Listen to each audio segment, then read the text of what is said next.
Kita akan baca firman Tuhan. Kisah Para Rasul 13 ayat yang ketiga adalah ayat emas kita. Saya akan buka masker. Setelah berpuasa dan berdoa, mereka meletakkan tangan ke atas Barnabas dan Saulus, lalu mengutus mereka berdua. Demikianlah firman Tuhan dari Alkitab Bahasa Indonesia sehari-hari. Haleluya, amin. Silakan duduk.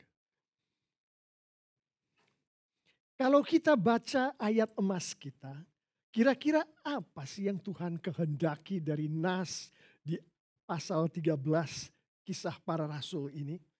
Nama yang muncul di ayat ini hanya dua orang, Barnabas dan Saulus. Dua orang ini adalah dua orang yang sangat dicintai oleh Tuhan Yesus dan sangat mencintai Tuhan Yesus. Dan mereka adalah pelayan Tuhan yang luar biasa. Kita semua tahu itu dari firman Tuhan dari Alkitab. Kita semua tahu itu, banyak orang bercerita mengenai Barnabas dan Saulus. Kita semua melihat filmnya mungkin di YouTube maupun datang ke teater. Barnabas dan Saulus, nama mereka ada di ayat 3 yang barusan kita baca bersama ini.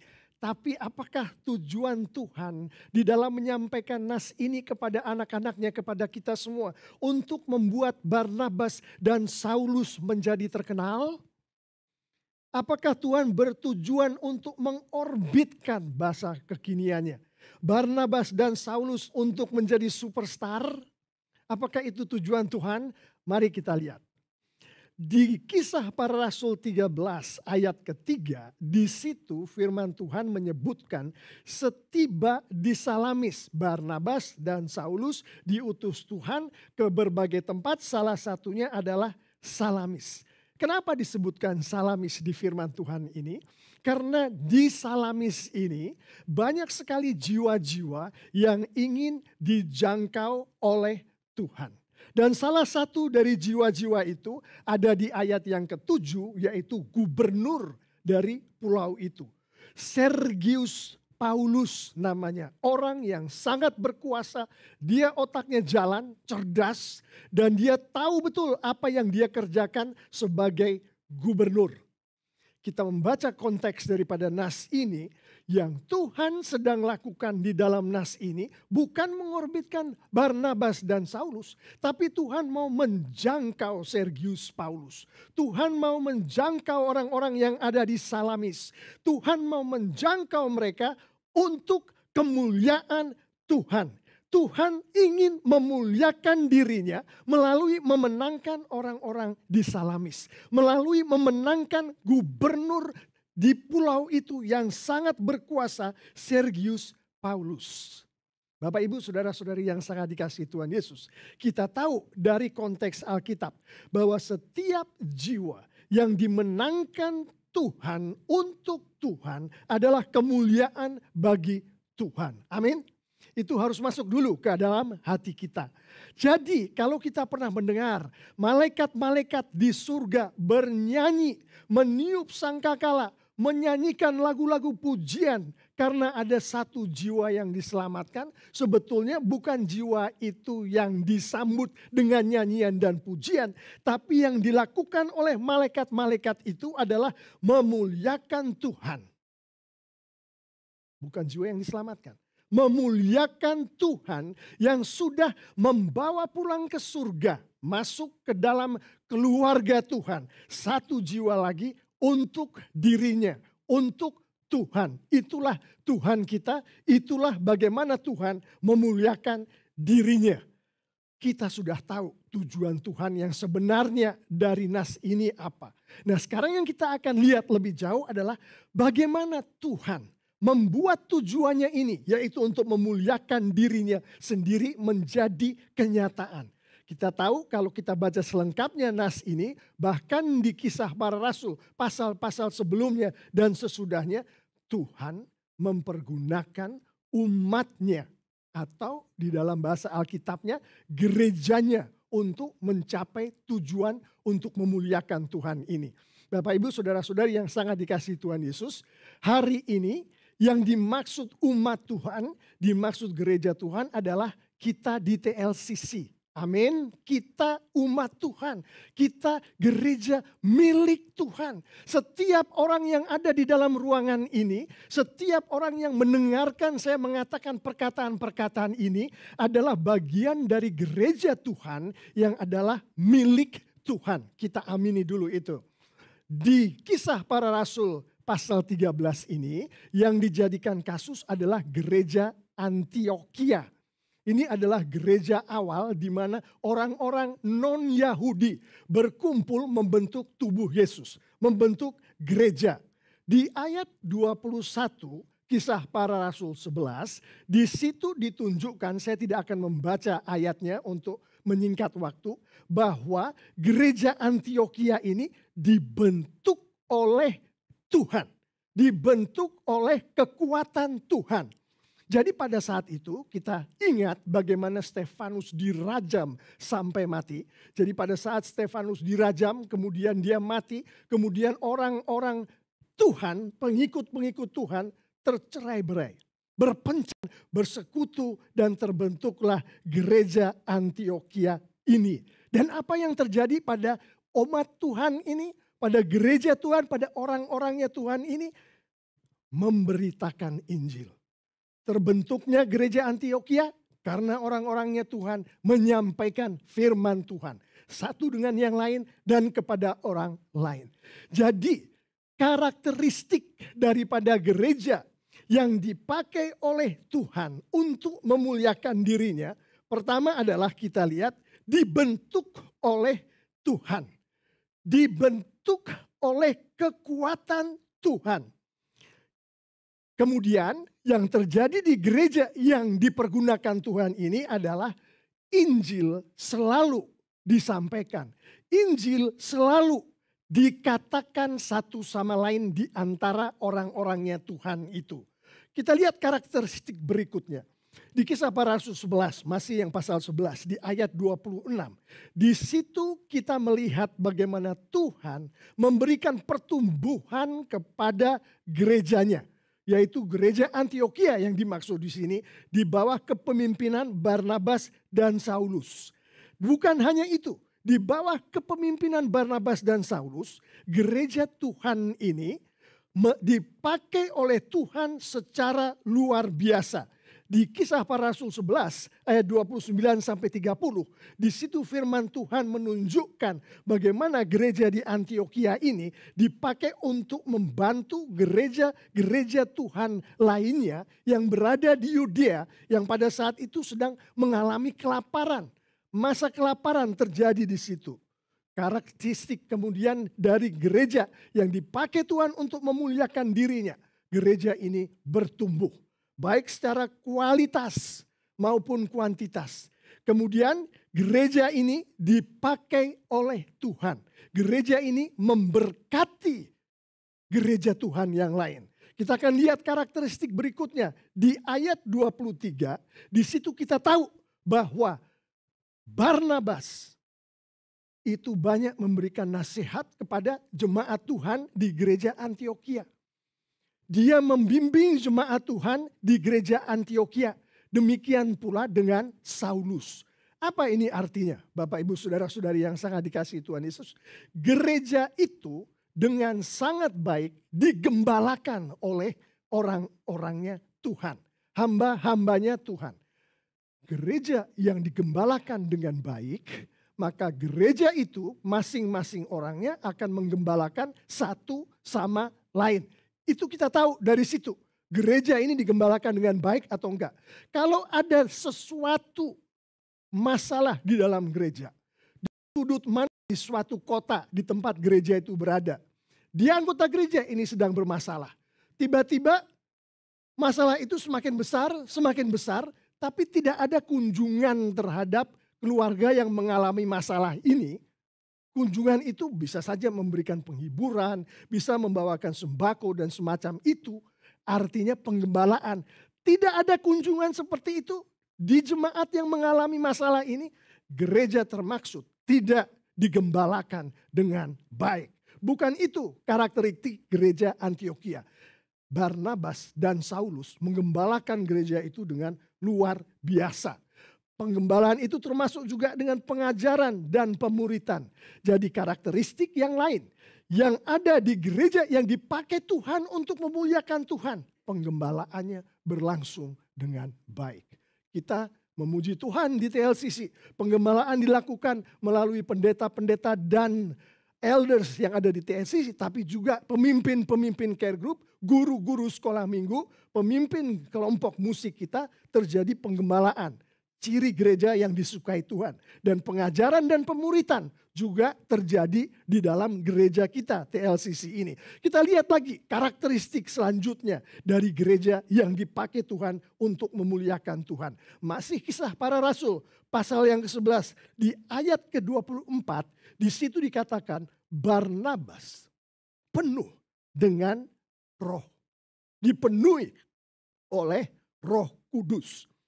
Gereja yang dipakai oleh Tuhan, pemimpin-pemimpin gereja. Kalau saya ngomong pemimpin-pemimpin gereja itu bukan hanya elders loh, Bapak Ibu Saudara-saudari yang sangat dikasihi Tuhan Yesus. Imam-imam yaitu kepala-kepala keluarga yang ada di gereja itu masuk di dalamnya. Ibu-ibu yang punya anak-anak yang dibimbing oleh si ibu-ibu ini yang kebetulan bagian dari gereja TLCC masuk di dalam kategori ini. Bahkan individu-individu nih, mereka tidak memikirkan diri mereka sebagai pemimpin. Tetapi mereka individu-individu yang di sekolah mereka, yang di tempat gereja mereka, yang di tempat kerja mereka. Banyak orang mencari nasihat ke individu ini. Individu ini masuk di dalam kategori yang kita lihat Barnabas ini sedang dikategorikan di ayat 24. Yaitu dipenuhi oleh Roh Kudus. Gereja yang dipakai Tuhan untuk memuliakan Tuhan, setiap jemaatnya dipenuhi oleh Roh Kudus. Seperti di TLCC saya imani itu, kita semua dipenuhi oleh Roh Kudus. Amin. Oke, selanjutnya jemaat dipenuhi Roh Kudus, pemimpin gereja dipenuhi oleh Roh Kudus. Bagaimana kita melihatnya? Pertama adalah anggota-anggota gereja. Yang katanya kalau ngisi formulir gereja itu sudah kenal Tuhan Yesus, bukan? Bahkan udah ada yang dibaptis, bukan?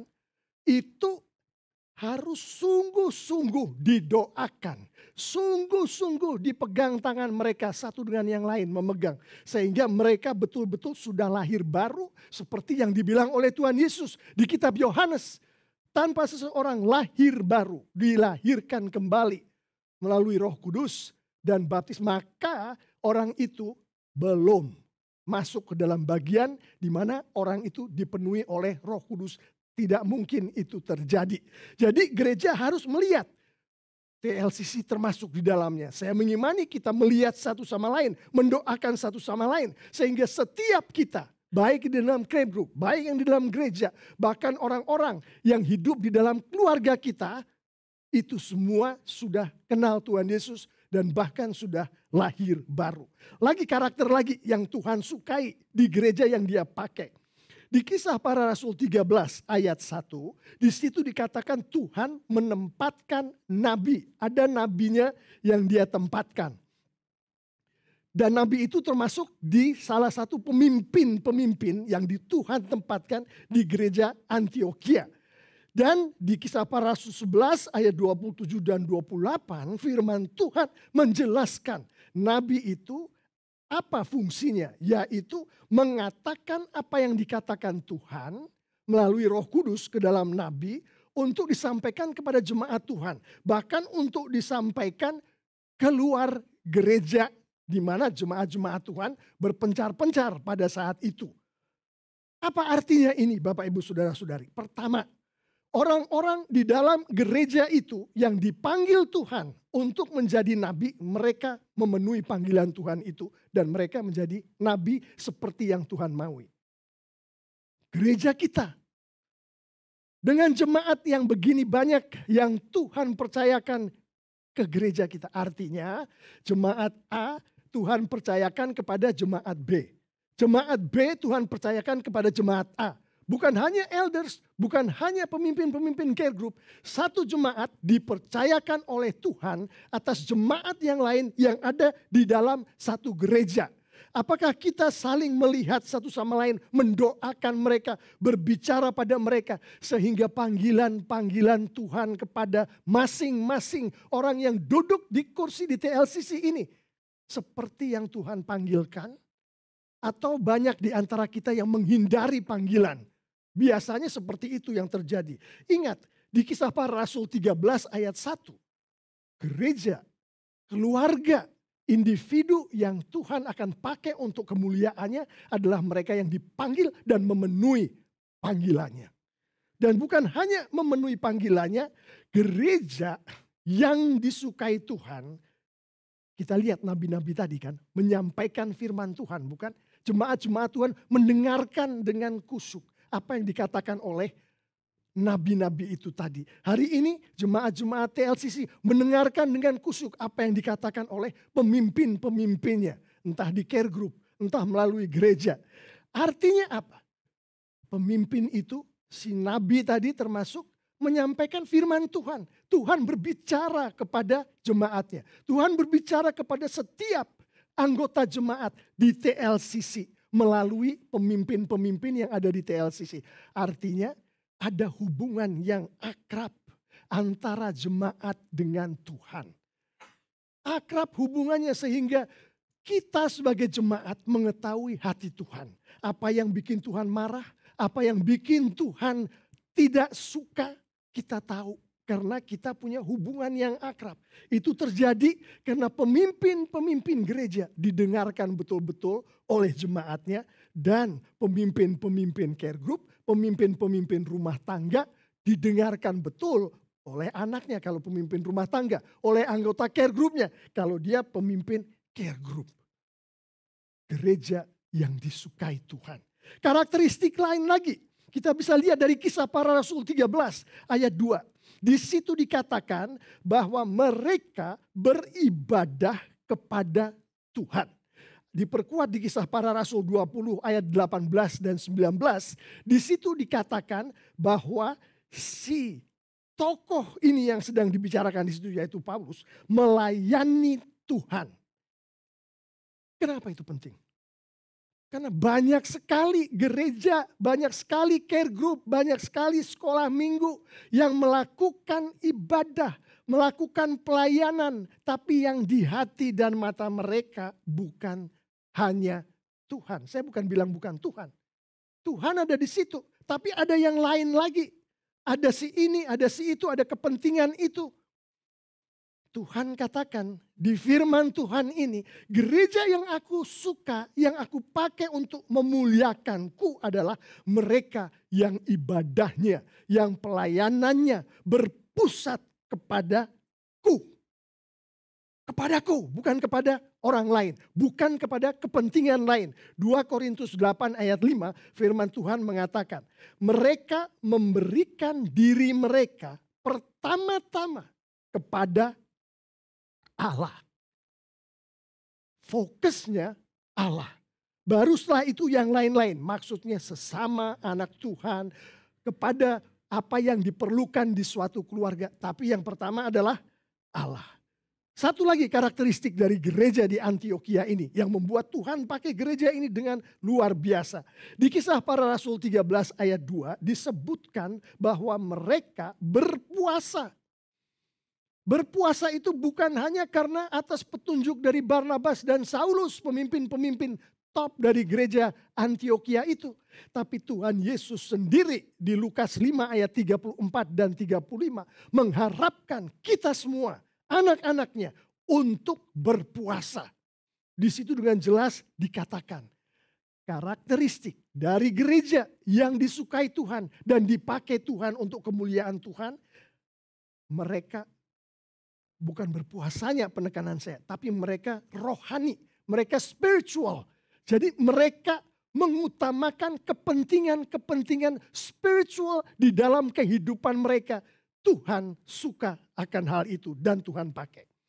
Melalui karakteristik-karakteristik tadi, gereja Antioquia dipakai Tuhan untuk memuliakan dirinya dengan cara. Pertama, di ayat 3 Kisah Para Rasul 13. Di situ dikatakan Barnabas dan Saulus diutus Barnabas dan Saulus dipakai Tuhan. Bapak, Ibu, saudara-saudari yang sangat dikasihi Tuhan Yesus. Hebat ya, Barnabas dan Saulus dipakai Tuhan. Tapi sebetulnya yang Tuhan sedang lakukan adalah dia sedang memakai gerejanya untuk mengutus Barnabas dan Saulus. Barnabas dan Saulus tidak mengutus dirinya sendiri. Tuhan yang mengutus dan dia nggak langsung ngomong ke Barnabas dan Saulus. Meskipun Roh Kudus bekerja dengan luar biasa. Dia pakai gerejanya. Dan kalau lihat di Kisah Para Rasul 13 ayat 5 kemudian ayat 12. Bagaimana Tuhan mempergunakan Barnabas dan Saulus setelah mereka diutus oleh gereja Tuhan. Yaitu dengan menyampaikan firman Tuhan. Menyampaikan ajaran Tuhan. Ada di ayat 5 dan 12. Bapak, Ibu, saudara-saudari, kita nggak melihat seperti itu selama ini, bukan di dalam kita bergereja. Kita nggak melihat bahwa sebetulnya Tuhan bekerja melalui TLCC untuk mengutus kita, bukan? Kita nunggunya siapa ya Barnabas di antara kita? Siapa ya Saulus di antara kita? Ambil cermin, lihat baik-baik, lampunya diterangan, dibikin terang supaya kelihatan. Itulah Barnabas dan Saulus yang dibicarakan di firman Tuhan. Hari ini dibicarakan di depan kita semua di TLCC. Itulah yang sedang Tuhan tuju untuk Tuhan pakai dengan Tuhan mempergunakan gereja kita TLCC. Berkat yang luar biasa, bukan? Oh, sangat luar biasa. Setiap orang yang menerima panggilan Tuhan di dalam hal ini, mereka-mereka yang melihat cermin tadi dan melihat Barnabas dan Saulus di cermin itu, yaitu diri mereka.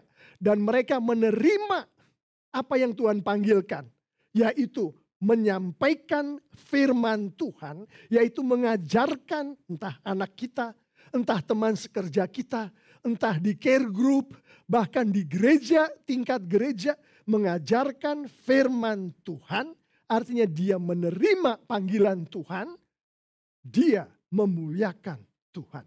Setiap orang yang menerima panggilannya, dia memuliakan Tuhan. Selanjutnya apa yang dilakukan Tuhan untuk memuliakan dirinya?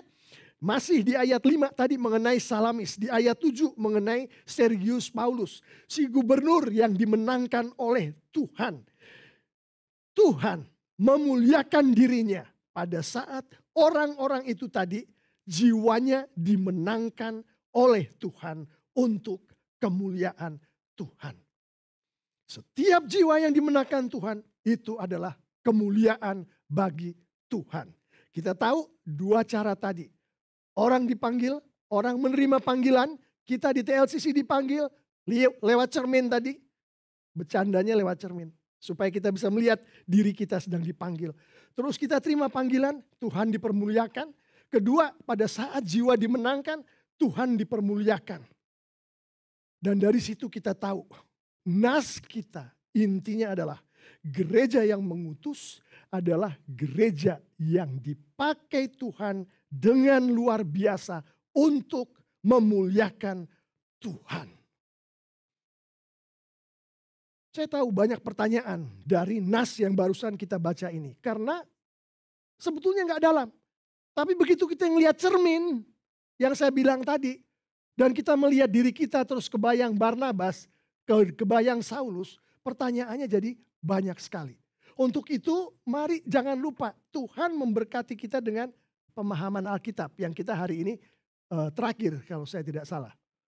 Tuhan memberkati kita dengan care group. Tuhan memberkati kita dengan mentor-mentor yang ada di TLCC. Entah itu pemimpin care group, guru sekolah minggu, elders. Tuhan berkatkan itu semua kepada kita. Kalau kita ada pertanyaan-pertanyaan seperti yang mungkin saat ini sedang banyak ditanyakan. Tapi itu kira-kira nas kita pada hari ini. Saya akan selanjutnya menyampaikan bagaimana kita menerapkan ini di dalam kehidupan sehari-hari. Tadi sudah kita singgung sedikit. Siapa saja yang termasuk di dalam apa yang sedang kita bicarakan ini. Intinya adalah begini. Kalau kita duduk di ruangan ini. Kalau kita duduk di depan TV, di depan YouTube saat ini Bapak Ibu Saudara-saudari yang sangat dikasihi Tuhan Yesus.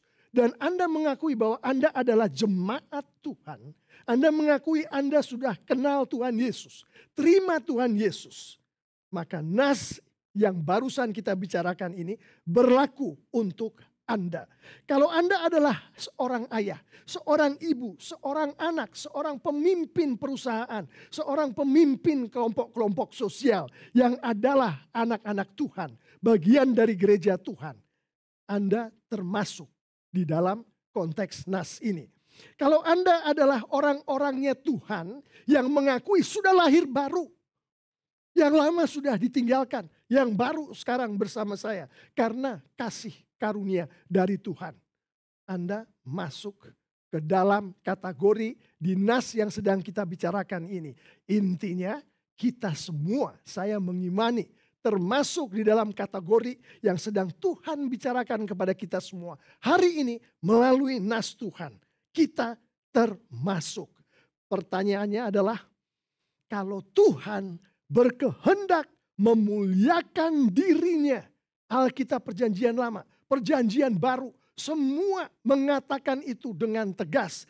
Tuhan berkehendak memuliakan dirinya. Dan Alkitab juga menunjukkan Tuhan memakai kita semua, umatnya, gerejanya, untuk Tuhan memuliakan dirinya. Maka bagaimana sikap kita? Kalau kita belajar dari apa yang sudah kita tadi diskusikan bersama, karakteristik yang disukai Tuhan, saya akan sampaikan bagaimana kita seharusnya dalam pertanyaan.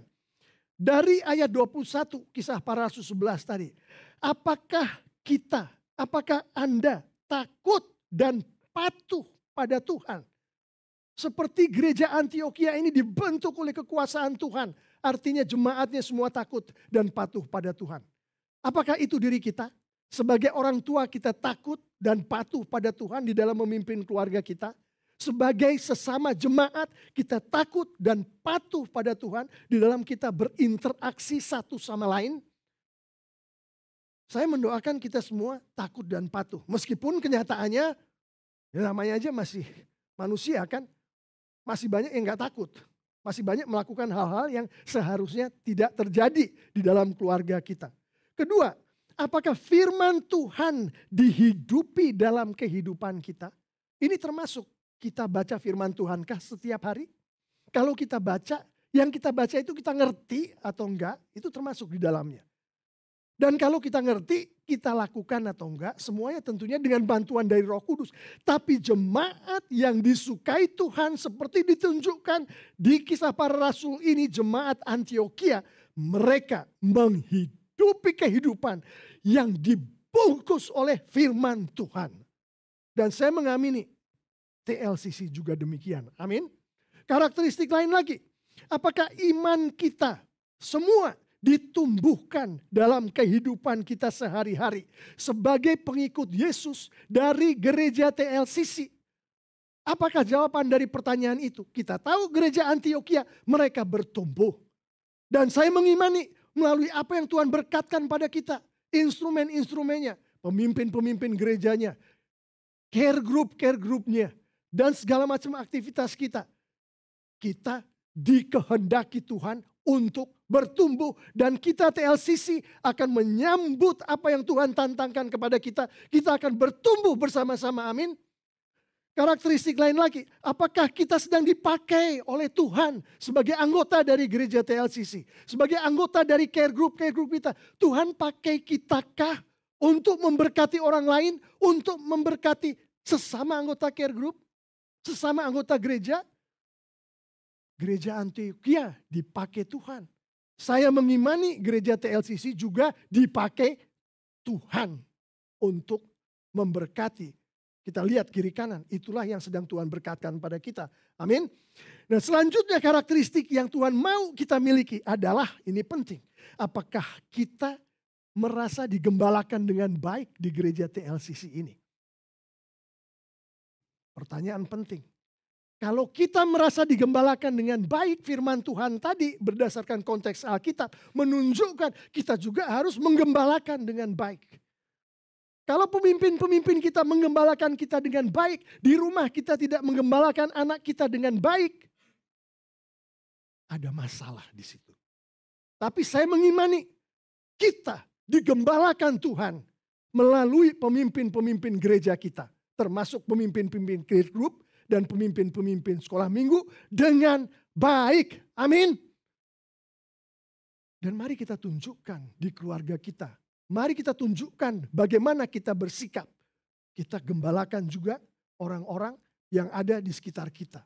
Termasuk tadi ditunjuk di Kisah Para Rasul 11 ayat 26. Kita berikan pengajaran pada mereka. Kita muridkan pada mereka. Pak Pendeta, itu cuma berlaku untuk anak-anak sekolah minggu. Kalau saya ke istri saya, masa saya harus memuridkan? Jawabannya adalah harus dimuridkan. Begitulah firman Tuhan mengatakan di Alkitab, bukan pendeta yang mengatakan. Firman Tuhan mengatakan. Tuhan memperjelas melalui amanat agung. Muridkan. Daripada ragu-ragu, bayi baru keluar langsung dimuridkan. Ya kan? Dibacain firman Tuhan. Jadi gak mungkin salah. Semua kita muridkan. Itulah yang Tuhan mau. Dan gereja yang seperti itu, karakteristiknya seperti itu, mereka memuridkan satu sama lain. Gereja yang disukai Tuhan. Gereja yang dipakai Tuhan. Selanjutnya karakteristik lain lagi. Apakah kita dipenuhi oleh Roh Kudus? Artinya apakah kita sungguh-sungguh sudah lahir baru? Istri kita sendiri, Bapak Ibu, saudara-saudari, suami-suami ya. Suami kita sendiri, orang tua kita sendiri gak akan tahu apakah kita sudah lahir baru atau belum. Yang tahu hanya Tuhan. Jadi apa yang bisa kita lakukan? Kita doakan satu sama lain. Kita doakan istri kita setiap malam. Kita doakan suami kita setiap pagi sebelum pergi ke kantor. Kita doakan anak-anak kita sebelum mereka pergi ke sekolah. Supaya Roh Kudus selalu bekerja pada mereka. Supaya mereka lahir baru. Itu yang kita lakukan. Kita lakukankah? Suami-suami, kita doakan istri kita kah? Setiap hari? Istri-istri doakan suami kah sebelum suami berangkat ke kerja? Gereja yang disukai Tuhan, yang dipakai Tuhan dengan luar biasa. Suaminya mendoakan istri, istrinya mendoakan suami, orang tua mendoakan anak, anak mendoakan orang tua, mendoakan sesama anggota gereja. Itu gereja yang dipenuhi oleh Roh Kudus. Dan TLCC kita sudah menunjukkan itu sepanjang kita 4 tahun, hampir 5 tahun ini menjadi TLCC. Dan kita akan melakukannya terus untuk kemuliaan Tuhan. Amin. Apakah kita, anak-anak kita, istri kita, suami kita sudah menghidupi panggilan Tuhan di dalam kehidupan mereka? Para suami, kalau kita melihat istri kita, yang kita tahu Tuhan panggil sebagai istri kita. Karena banyak hal kan kita didoakan, kita melakukan pernikahannya di gereja, kita aktif di dalam segala macam yang Tuhan mau kita lakukan sebagai seorang istri. Atau suami juga. Itu datang dengan panggilan loh. Jadi kalau istri atau suami mengabaikan anak-anaknya sendiri. Mereka gak peduli perkembangan rohani dari anaknya. Panggilannya tidak terpenuhi. Karena itu datang dengan sebutan sebagai seorang ibu atau seorang ayah. Ngurus anaknya secara rohani, kerohaniannya. Jadi apakah kita melakukan panggilan-panggilan itu di dalam kehidupan kita bergereja? Saya mengimani kita melakukan. Saya mengimani dari saya melihat apa yang terjadi di care group, di sekolah minggu. Tadi pagi ada pertemuan Zoom di sekolah minggu anak-anak Pratama dari berbagai tempat. Memuliakan Tuhan melalui mendengarkan firman Tuhan dan sharing. Bagaimana anak-anak Tuhan itu, pelayan-pelayan Tuhan itu memenuhi panggilan-panggilan mereka. Kalau anak-anak ini memenuhi panggilan mereka, kita minta pada Tuhan, Tuhan akan kabulkan supaya kita memenuhi panggilan-panggilan Tuhan melalui gerejanya di TLCC ini. Dan yang satu lagi adalah apakah kita memiliki hubungan pribadi yang baik dengan Tuhan setiap hari. Hubungan pribadi itu bukan hanya hari ini saya punya hubungan pribadi baik. Minggu depan jelek dikit, minggu depannya lagi ancur-ancuran. Tapi minggu depannya lagi baik lagi. Bukan seperti itu.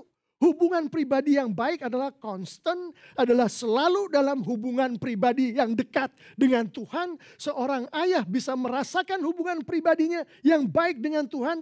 Bagaimana anak-anaknya berada di dalam bimbingan dia. Bagaimana istrinya berada di dalam bimbingan dia. Di situ orang bisa merasakan apakah kita melakukan apa yang Tuhan mau di dalam hubungan kita dengan Tuhan. Satu lagi adalah melayani, beribadah, pusatnya harus pada Tuhan. Bukan untuk supaya seorang ayah memimpin devotional, altar keluarga kelihatan hebat di depan istri dan anak-anaknya. Bukan itu, tapi karena dia mau memuliakan Tuhan. Dia mau beribadah pada Tuhan. Dia mau melayani hanya Tuhan. Dan kehidupan rohani kita itu diminta oleh Tuhan untuk menjadi sesuatu yang Tuhan bisa pakai, Tuhan tunjukkan kemanapun anak-anakku hidupnya rohani. Memang firman Tuhan mengatakan puasa, tapi banyak sekali yang bisa dilakukan selain berpuasa. Dan kita tahu semua itu ada di firman Tuhan. Saya akan menutup dengan penerapan penting sekali ini. Pertama, pertanyaan-pertanyaan yang tadi yang saya tanyakan di bagian terakhir, apakah kita sudah menjawabnya dengan sudah atau ya atau belum atau tidak? Kalau jawabannya adalah belum, dari mimbar ini saya mengajak kita semua untuk bergabung ke dalam care group dan sekolah minggu kita. Karena pertanyaan-pertanyaan tadi bukan hanya didoakan dan dibicarakan di care group dan sekolah minggu. Tapi ada proses akuntabilitas. Ada proses di mana seseorang menanyakan kepada orang lain, apakah hari ini kamu sudah punya hubungan yang baik dengan Tuhan? Ada di care group, ada di sekolah minggu. Saya ajak sebagai penerapan pertama untuk kita-kita yang menjawab pertanyaan-pertanyaan tadi dengan belum. Bergabung ke dalam care group dan sekolah minggu kita. Kalau jawabannya sudah. Jadi saya sudah melakukan itu, saya sudah selalu seperti yang diminta oleh firman Tuhan. Maka dari mimbar ini saya ajak kita untuk bergabung dengan care group dan sekolah minggu. Karena dengan kita bergabung, tentara Tuhan, hamba-hamba Tuhan, pelayan-pelayan Tuhan, diperkuat dengan orang-orang yang sudah menjawab pertanyaan-pertanyaan tadi dengan yes, dengan sudah bergabung di dalam care group. Kita memberkati Tuhan dengan memberkati sesama anggota care group kita.